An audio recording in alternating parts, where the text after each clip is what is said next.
Welcome to the Layman Seminary.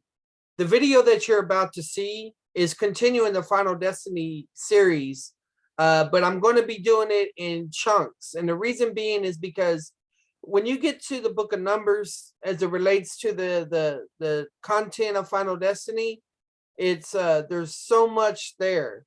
And it makes a lot of sense because Numbers deals with the struggling, the disobedience, the rebellion of the Israelites, in the wilderness. And so it's very important as a backdrop for understanding the rest of Israel's history, as well as application in the church age, where Paul makes reference to the content here.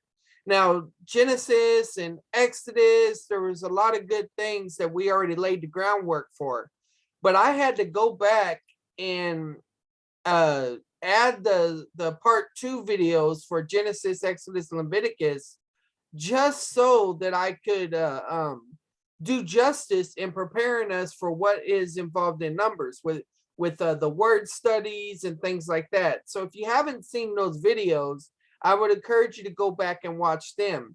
Now, most likely the Genesis video is not as good as the others because I'm trying to come to the right mix as I'm bringing this about, and I'm always trying to improve. But this video is not going to be very long, but I want the content to be retained. Okay, so the purpose, we're going through Final Destiny content, but we're going in chronological order, at least in the sense of book order, like we're in the book of Numbers now. Okay. Well, in Numbers 116, we're introduced to the leaders that are going to be over the tribes of Israel. Now, believe it or not, some people think that these people were not saved because some of the things that will happen to them later on in the book. And but just reading 116, we can see a little bit about them. These are they who are called of the congregation, the leaders of their fathers' tribes. They were the heads of the divisions of Israel. Okay. So here's a little bit about the community leaders. We'll go into more detail later on. What are we to make of these 250 well-known community leaders who had been appointed members of the council? Number 16.2, which we'll deal with in the future. These leaders who joined Korah and his associates in the rebellion are called leaders of the congregation, representatives of the congregation, and men of renown. They are defined in Numbers 116 as the distinguished or the illustrious. They were renowned for the wisdom of the age and therefore were called on for consultation in matters of importance pertaining to the tribes. When the people selected them, they perceived them to be wise, understanding, and experienced men. Moses approved them also, believing them to be wise and experienced men. Deuteronomy 1 talks about that. Since they had believed on the Lord, Exodus 14:31 is reference to everybody that came through the Red Sea, and given evidence that their faith was genuine by being wise, understanding, and experience, experimental predestinarian. Remember, that's Dillo's word for the I guess you could say the Puritan form of Calvinism, the ones that believe that you do an experiment on yourself to see if you truly are the predestined. Criteria for true saving faith seems to have been met. They seem to consist of national council or representative character. They led the nation in the offering of sacrifices in number 7. They were set apart for the work of the tabernacle, Numbers 8, and they observed the Passover in Numbers 9. These men, okay, now there's another slide. Here it is right here. Numbers 8. They observed the Passover. These men are evidently the regenerate leaders of the nation. Are we seriously to believe that all these appointed leaders were not really believers in the one true God and just by faith, but only pretended to be? Yet, this is after saying all those good things about them, it says, yet they opposed Moses and Aaron and gathered against the Lord, and God destroyed all of them. Okay. And those are some challenging passages, and we'll get there in time. Now, as far as the footnotes that are mentioned here, there's one by George Bush, not the president, but his comment is included in here somewhere. I can't remember exactly what. The reason I included this is because he's making a reference to the issue of them being representative character, and you can go read that commentary and see how that's being discussed there, how they're represented as a whole. I actually had that slide in one of the versions. Now, another issue that I want to bring up as we're coming to Numbers 5 is not only do people sometimes doubt that that this council it was saved, but some will even argue that everyone except for Joshua and Caleb uh, were lost. And the reason being, because later on in the book, you'll see a statement about that they had a different spirit. But in order to lay that foundation, we got to see in Numbers 5:14 how the word spirit is being used here. And later on, we'll go into a word study of that. But right here, the word spirit of jealousy is being used here. And this is a disposition, a demeanor. Some people would try to say that this is demonic or whatever, and I have no doubt that demons will tempt people and influence into jealousy and everything. But in context, this doesn't seem to indicate demonic activity internally. Rather, it's describing someone that is characterized by this jealousy. It says if a spirit of jealousy comes over him, so this could be almost like an attitude idea here, a disposition goes over him. He is jealous of his wife when she has defiled herself, or if a spirit of jealousy comes over him and he is jealous of his wife when she has not defiled herself, the man shall bring his wife to the priest and shall bring it offered for her 1/10. And so he's talking about the issue there. I'm not going to go into all that, but I just want y'all to see how the word spirit is being used in the book so far. And that means it's possible that it's being used in that way whenever it's talking about Joshua and Caleb, which we'll see from context. Okay. So this is a reference to the idea about the Bible talking about the sanctuary or who can approach God. And one of the things that you see is that in the Bible, in the book of Numbers right here, and two, you wanted to approach God to receive a blessing from God. I mean, that's true now, but you can see this here in Numbers 6:22-27. Then the Lord spoke to Moses, saying, speak to Aaron and his sons, saying, thus you shall bless the sons of Israel. You shall say to them, the Lord bless you and keep you. The Lord make his face shine on you and be gracious to you. The Lord lift up his countenance on you. So we hear this benediction a lot in church. The Lord lift up his countenance on you and give you peace, so they shall invoke my name on the sons of Israel, and then I will bless them. Okay. Moving into number 7, just being aware of this issue right here. The beginning of the chapter says this. Now on that day that Moses had finished setting up the tabernacle, he anointed it and consecrated it with all its furnishings and the altar and all its utensils. He anointed them and consecrated them also. And so this is where the leaders, those ones that some people doubt are saved, offer and the offerings and all that. And so we see right here that the nation of Israel, originally, all the firstborn sons were to be the priests. There would be made a priesthood out of them, okay, according to Exodus, going back to Exodus 19.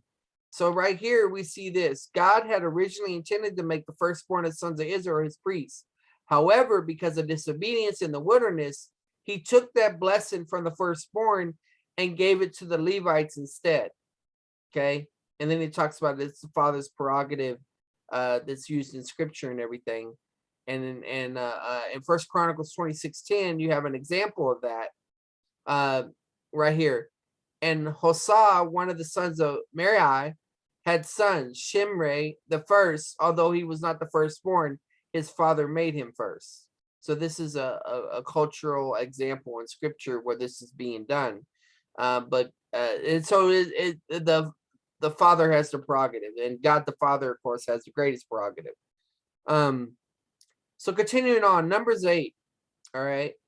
For thus you shall separate the Levites. So instead of picking the firstborn of all of Israel, instead he picks the tribe of Levi. Okay. And they shall be mine. Then after the Levites may go in and serve the tent of meeting, but you shall cleanse them and present them as a wave offering. For they are wholly given to me from among the sons of Israel. I have taken them for myself instead of every first issue of the womb, the firstborn of all the sons of Israel. All right. So it's talking about how every firstborn son is mine and all of that. Because he struck down the firstborn of Egypt. I sanctified them for myself. Okay. In Numbers 9, you have the Passover going on, and this is where you have the leaders as well as the sons of Israel observing the Passover. In Numbers 10:32 or 33, sorry, you have this word that's going to be used for resting place that we're going to introduce here. Thus they set out from the mount of the Lord 3 days' journey, with the ark of the covenant of the Lord journeying in front of them for 3 days to seek out a resting place for them. All right, so this is that idea of resting. Now, this word is menucha. Okay, resting place, peace as in stress, peace, rest, stillness. Here's those ranges of meaning. The first reference of it, at least according to this, is Numbers 10:33. Okay, so what's important to understand about this resting place is in Deuteronomy 12:9, you see this. For you have not yet come to the resting place and the inheritance which the Lord your God is giving you. So you see here, this concept of resting place is associated with inheritance. And remember, in Dillo's writings and his beliefs, and I agree with this, that there's two types of inheritance. There's the inheritance in the sense that all believers inherit God, like how the Levites belong to the Lord.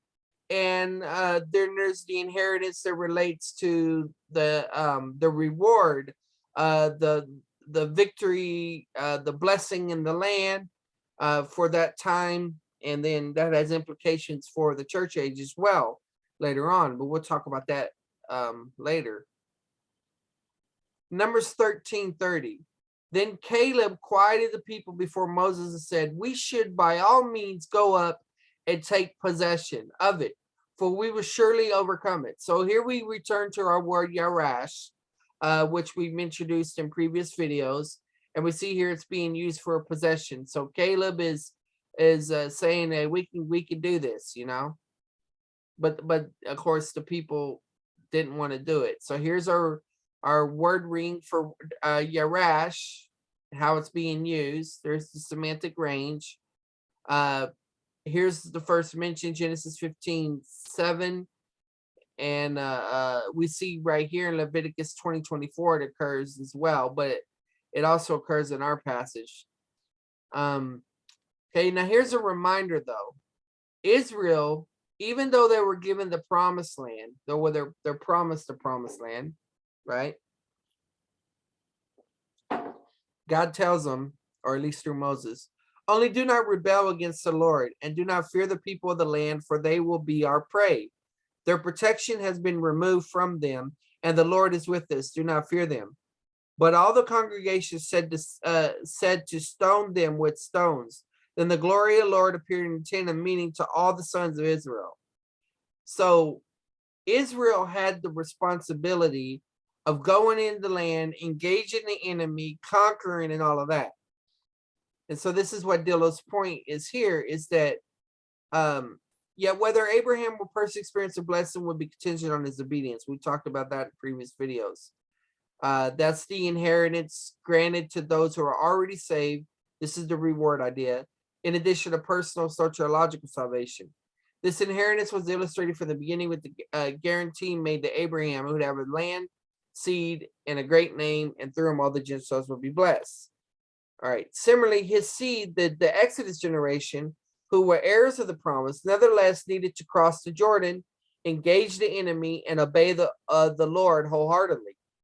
If they were to conquer the land and obtain the inheritance that had been given to the seed of Abraham by divine promise. In the following chapter, this kind of inheritance will be called our reward inheritance. Okay. So that's what's important, is that the land was promised, and God will give the land to a future obedient generation of Israel, and they will become obedient in the tribulation, according to our view. But any given generation had an opportunity to experience the blessing of the Lord, the blessings of the covenant, and things like that. And that also relates to the individual.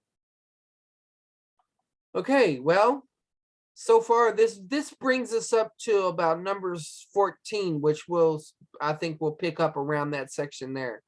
But if you were blessed by this video, subscribe if you haven't already. Hit the thumbs up. Like the video, share it with others. Let us know what you think, and most of all, please keep this ministry in prayer. I'll be back with the next one. God bless.